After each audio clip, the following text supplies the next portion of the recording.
Lionel Messi, যাকে তুমি বলতে পারো পৃথিবীর সবচেয়ে অভাগা। আবার এই মেসিকে তুমি বলতে পারো বিশ্বের সবচেয়ে ভাগ্যবান ব্যক্তি।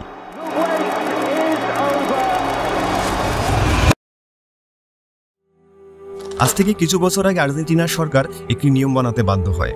নিয়মটি হলো, আর্জেন্টাইন পরিবারে কোনো সন্তান জন্ম নিলে তার নাম মেসি রাখা যাবে না। কারণ সেখানে মেসি নামটা এত বেশি বেড়ে গিয়েছিল যে ডাকনামের মাধ্যমে কারো পরিচয় জানা একদম অসম্ভব হয়ে পড়েছিল। অথচ এই মেসিকে একসময় আর্জেন্টাইনরা ট্রল করত। কেউ বলতো না এই ছেলেটি আর্জেন্টিনাকে যুব বিশ্বকাপ জিতিয়েছে, কেউ বলতো না অলিম্পিকের সোনাটাও তার হাত ধরে এসেছে, কেউ বলবে না দেশ যখন বিশ্বকাপের জন্য কোয়ালিফাই করবে না বলেই মনে হচ্ছিল তখন অবসর ভেঙে এই ছেলেটি দেশকে বিশ্বকাপের মূল মঞ্চে উঠিয়েছিল। কেউ দেখবে না বিশ্বকাপের রানার্স আপ বেঞ্চটা, কেউ দেখবে না জার্মানির কাছে হেরে কান্না ভেজা সেই চোখটা। বার্সেলোনাকে জিতিয়েছিলেন 32টা ট্রফি, দেশ কিনে দিয়েছিলেন অলিম্পিক গোল্ড, ছিল তার কাছে 6টি ব্যালেন্ডার। তবে এত কিছু থাকার পরেও তার পরিচয় শুধুমাত্র একটি বিষয়ে থমকে যেত, আরে মেসির তো বিশ্বকাপ নেই।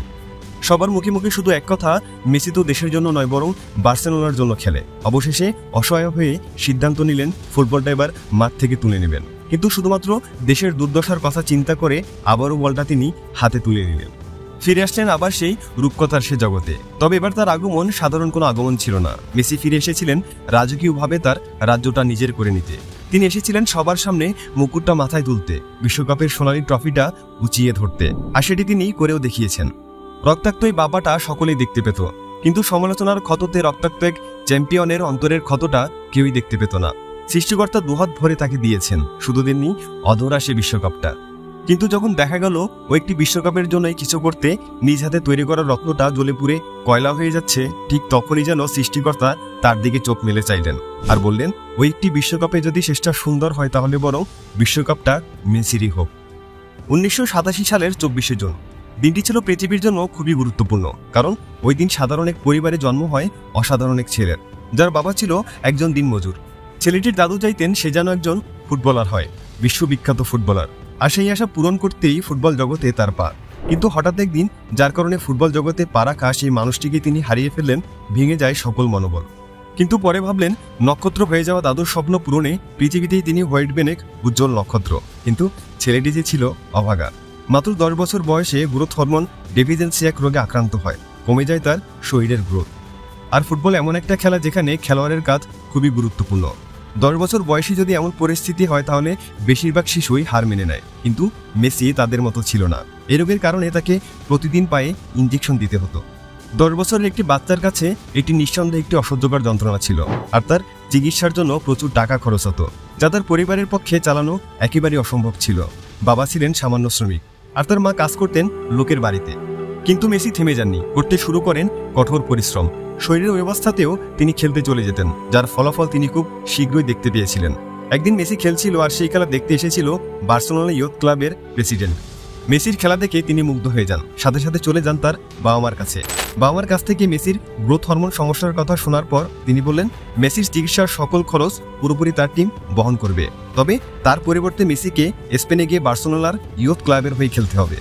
আর যেহেতু মেসির চিকিৎসা করানো তাদের পক্ষে সম্ভব ছিল না, তাই তার বাবা মা ব্যাপারটি বেশ খুশি মনেই মেনে নেয়। তারপর মেসি পাড়ি জমান স্পেনে। বার্সেলোনায় খেলার পাশাপাশি শুরু হয় তার চিকিৎসা, কিন্তু হাইট কম থাকার কারণে দলে তেমন একটা সুযোগ পেতেন না, আর পেলে অন্য প্লেয়াররা তাকে বল পাস দিত না। কিন্তু মেসি তো মেসি, কোনো মতো একবার বলটা পেলে 15 মিনিটের আগে তার পা থেকে কেউ বলটা নিতে পারত না। 2012 সালে তিনি 91টি গোল করে তার নাম গিনিস বুক অফ ওয়ার্ল্ড রেকর্ডে তুলে নেন। একমাত্র 6টি গোল্ডেন বুট থাকা প্লেয়ারটিও এই মেসি। 36 বছর পর সৃষ্টিকর্তা মেসিকে সম্পূর্ণ করেছেন। যে ফাইনালে তিনি বারবার হেরেছেন, বারবার চোখের জল ফেলেছেন, সেই জল মুছে ফেলে বিপক্ষ সমর্থকদের হাতে পরিবারের হুমকি ভুলে গিয়ে ব্যর্থতার বোঝা সরিয়ে ফেলে মেসি বারবার ঘুরে দাঁড়িয়েছেন। মেসি আমাদের শিখিয়েছেন কিভাবে উঠে দাঁড়াতে হয়, কিভাবে প্রতিপক্ষের চোখে চোখ রেখে লড়াই করে যেতে হয়। মেসি শিখিয়েছেন কিভাবে ফিরে আসতে হয়। মেসি শিখিয়েছেন কিভাবে অর্জন করতে হয়। শিখিয়েছেন তিনি কিভাবে জবাবটা দিতে হয়। যারা বলেছিল মেসি অস্তমিত হয়েছে, তারা তো আর জানতো না যে উদয় হওয়ার জন্য সূর্যকেও অস্ত যেতে হয়।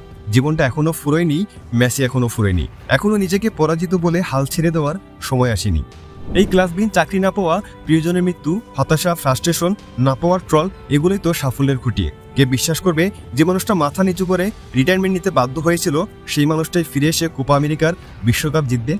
কেই বা বিশ্বাস করবে অপুষ্টিতে ভুগতে থাকা মানুষটি ফাইনালে 120 মিনিটেরও বেশি সময় ধরে মাঠে দাবড়াবে, প্রতিপক্ষকে পরাস্ত করে বাচ্চা শিশুর মতো বিশ্বকাপ ট্রফিটাকে কোলে তুলে নিবে?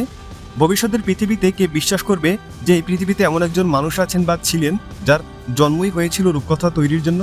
হ্যাঁ, মেসি রচনা করে গেছেন এমন এক রূপকথা যেটি তোমার আমার সকলের জীবনকে নিয়ে করা ভাবনাগুলোই বদলে দেওয়ার ক্ষমতা রাখে। কি তাই না? যদি উত্তরটা হ্যাঁ হয়ে থাকে তাহলে ভিডিওটি লাইক করে দাও আর সাবস্ক্রাইব করে আমাদের সাথেই থাকো। Thanks for watching.